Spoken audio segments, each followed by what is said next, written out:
Programang ito ay rated SPG. Striktong patnubay at gabay ng magulang ang kailangan. Maaaring may masiselang tema, lengguwahe, karahasan, sexual, horror o droga na hindi angkop sa mga bata. Magiging katapusan na ba ng mag-inang Zoe at Morgana ngayong nanumbalik na ang mga alaala ni RJ?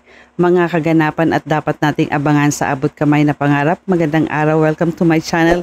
Please don't forget to like, comment, and click the bell button para lagi kayong updated sa aking mga videos. Dahil sa sinabi ni Giselle kay Justin na hindi siya magagalit kung anuman ang ipagtatapat niya sa kanila ni RJ at naging buo ang pasya ni Justin na sabihin niya na ang lahat at buong katotohanan sa harap nilang lahat kasama si Annalyn at Lynette. Kaya nagpasya si RJ na magpunta na lang sila ng Apex para doon sabihin ni Justin ang mga nalalaman niyang tinatagong sikreto ng mag-inang Zoe at Morgana. Sa pag-alis nila RJ at Justin sa restaurant, agad na sinundan sila ni Gilbert para alamin kung saan pupunta ang dalawa para isagawa ang utos ni Morgana sa kanya na patahimikin ng tuluyan si Justin. Sa daan may hindi inaasahang pangyayari. Isang kotse ang humaharurot at sinadyang banggain ang sinasakyan ni RJ at Justin. Kaya naman ito ang naging dahilan ng pagkakaaksidente ni RJ at Justin bago pa man sila makarating ng Apex. Nadamay din si Gilbert sa naging aksidente ng dalawa, dahilan para hindi magawa ni Gilbert ang utos ni Morgana sa kanya. Habang ang sasakyan na bumangga sa sasakyan ni RJ ay mabilis na iniwan at tinakasan sila. Samantala sa Apex, abot-abot naman ang pag-aalala ni Lynette dahil hindi pa rin dumadating si RJ at Justin sa Apex. Kaya mas lalong nakaramdam ng kaba si Lynette nang hindi sinasagot ni RJ ang mga tawag niya.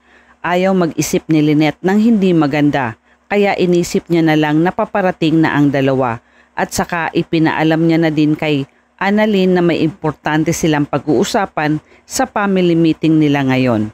Maya-maya ay bumalik na si Giselle sa opisina kaya agad na tinanong ni Giselle si Lynette kung dumating na si RJ at Justin.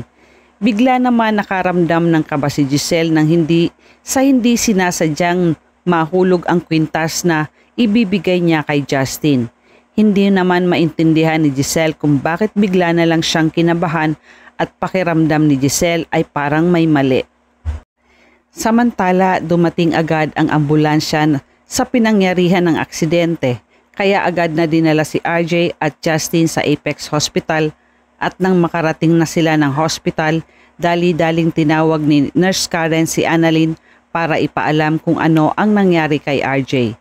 Sinabi ni Nurse Karen kay Annalyn na naaksidente si Doc RJ. Laking gulat ni Annalyn nang makita niya ang kalagayan ng tatay niya. Sakto naman na nakita din ni Zoe kaya sabay nilang sinalubong ang tatay nila. Hindi halos makapaniwala si Annalyn at Zoe nang makita nila ang sinapit ng tatay nilang si RJ. Nag-aalalang niyakap ni Annalyn at Zoe ang tatay nilang si RJ. Nagsabi si RJ na kasama niya si Justin at kailangan din mailigtas dahil agaw buhay na si Justin. Mas lalong ikinagimbal ni Annalyn at Zoe nang makita nila si Justin na malala at nasa kritikal ang kalagayan nito. Agad na nilapatan ng lunas ni Doc Luke at mga nurse si Justin para mailigtas nila ang buhay ni Justin. Ngunit nang sabihin ni Doc Luke na cold blue, ikinataranta ng lahat ng nurse at doctors sa emergency room dahil nawala na nga ng pulso si Justin. Hindi naman malaman ni Annalyn at Zoe ang gagawin nila dahil ikinabigla nila ang nangyari kay RJ at Justin. Maya-maya ay dumating na si Gilbert na isinugod din ng mga nurse sa emergency para magamot dahil sa mga natamong sugat ni Gilbert sa katawan niya. Hindi gaanong naging malala ang kalagayan ni Gilbert maliban lang talaga kay Justin. Hindi naman nawawala ng pag-asa si Doc Luke at mga nurse na maililigtas nila ang buhay ni Justin kaya patuloy nila itong nire-revive.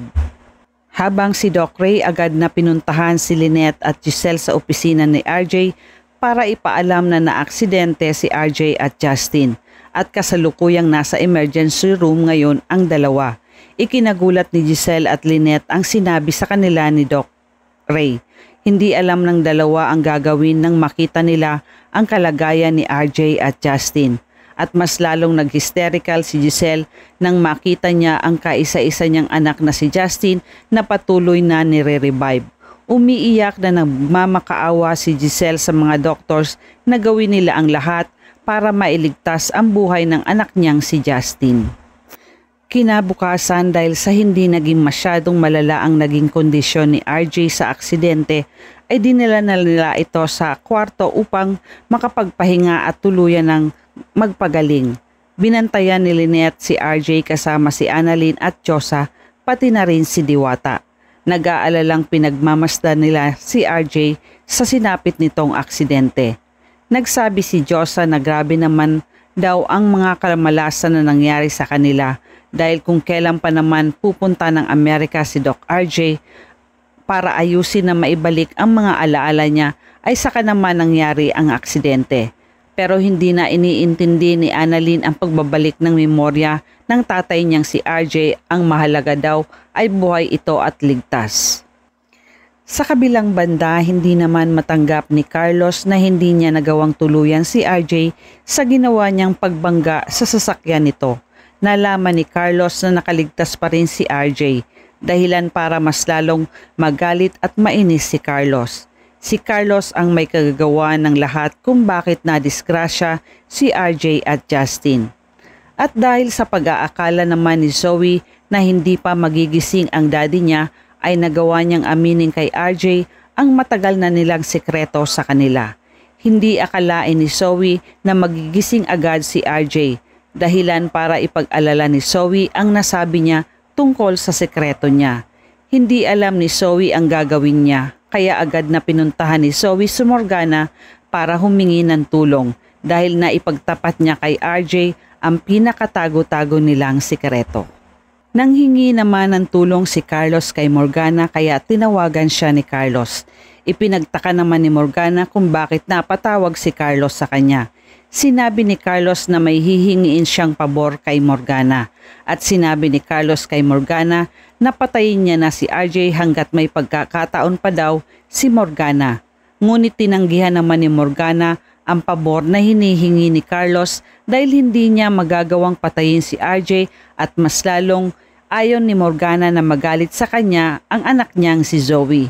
Galit na sinabihan ni Morgana si Carlos na baliw ka na talaga at saka binabaan niya ito ng telepono. Hindi sinunod ni Morgana ang gustong ipagawa sa kanya ni Carlos. Samantala sa Apex, mabilis na nakarecover si RJ sa nangyaring aksidente sa kanya at tuluyan na itong nagising. Sinamahan naman ni Doc Prado na lumabas ng kwarto si RJ para puntahan si Giselle sa opisina niya para sabihin ang mga sinabing nalalamang sikreto ni Justin bago ito namatay.